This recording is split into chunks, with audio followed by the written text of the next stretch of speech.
ఈరోజు జరిగినటువంటి ఐఎన్పిఆర్ శాఖాపరంగా జరిగినటువంటి రివ్యూలో సీఎం ముఖ్యమంత్రి గారి సమక్షంలో జరిగినటువంటి రివ్యూలో ఈరోజు ఎన్నో రోజులుగా జర్నలిస్ట్ ఫండ్కి ఏదైతే కార్పస్ ఫండ్ కోసం 2 కోట్ల రూపాయలని అయితే పెడతామని చెప్పి ప్రభుత్వ పరంగా ఇచ్చినటువంటి హామీ ఉందో దాన్ని ఇంతవరకు 1 కోటి రూపాయలుగా ఉన్నటువంటి దాన్ని ఈరోజు మరొక 1 కోటి రూపాయలు ఆ కార్పస్ ఫండ్కు జమ చేయడానికి ఫైనాన్స్ శాఖ వారు ఒప్పించడం జరిగింది ముఖ్యమంత్రి గారి సమక్షంలో. మరి ముఖ్యమంత్రి గారు ఫైనాన్స్ వారికి ఆ 1 కోటి రూపాయలను కూడా రిలీజ్ చేసి కార్పస్ ఫండ్కు 2 కోట్లుగా చేయవలసిందిగా చెప్పడం జరిగింది.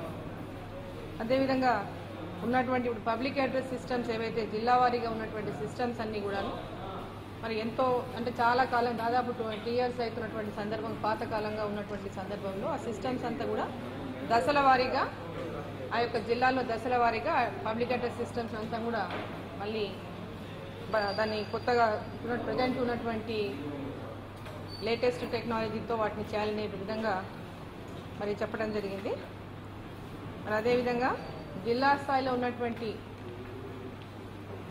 స్టాఫ్ని అంతా కూడా బలోపేతం చేయటం, ఉన్నటువంటి వేకెన్సీస్ కూడా ఫిలప్ చేయడానికి కూడా మరి ముఖ్యమంత్రి గారు మరి నిర్ణయించడం జరిగింది. దాంట్లో 68 వేకెన్సీలు ఉన్నాయి. ఏదైతే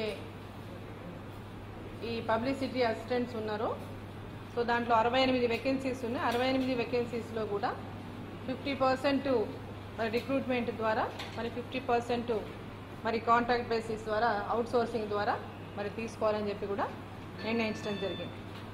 మరి అదేవిధంగా మరి అన్ని అడ్వర్టైజ్మెంట్స్ అన్నీ వివిధ శాఖల ద్వారా ఇస్తున్న అడ్వర్టైజ్మెంట్స్ అన్నింటినీ కూడా మరి ఐఎన్పిఆర్ ద్వారానే చేసే విధంగా కూడా ఆ విధమైనటువంటి కార్యక్రమాన్ని కూడా మరి చేసే విధంగా కూడా నిర్ణయం తీసుకోవడం జరిగింది.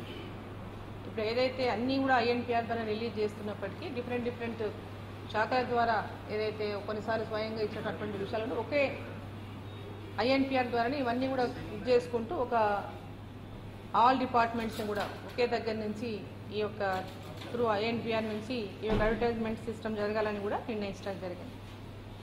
అదేవిధంగా ఏదైతే కమిటీస్ పెండింగ్ ఉన్నాయో అక్రిడేషన్ కమిటీ కానీ అదేవిధంగా వెల్ఫేర్ కమిటీ కానీ హై పవర్ కమిటీ కానీ ఈ కమిటీస్ పట్ల కూడా మరి తొందరలోనే ఆ కమిటీస్ నియమించే విధంగా కూడా చర్యలు తీసుకోవాలని కూడా ముఖ్యమంత్రి గారితో మాట్లాడిన సందర్భంగా వాటిని కూడా తొందర లోపలనే ఆ కమిటీస్ని ఏర్పాటు చేసే విషయాన్ని కూడా నిర్ణయం తీసుకోవడం జరిగింది. సో ఇవన్నీ కూడా ఈరోజు జరిగినటువంటి ఈ మనకేదైతే ఇస్తున్నటువంటి జర్నలిస్టులకంతా కూడా ఇన్సూరెన్స్ ఏదైతే వర్తింపజేస్తూ ఉన్నామో దాంట్లో 234 crores మనకు ఏదైతే ఉందో లాస్ట్ బడ్జెట్లో ఇయర్ని 250 crores కావాలని చెప్పి అడిగిన సందర్భంలో కూడా దానికి కూడా ముఖ్యమంత్రి గారు అంగీకరించడం జరిగింది. 254 lakhs 234 ఉండేది ఇంతకుముందు 2.34 crores ఇప్పుడు 2.54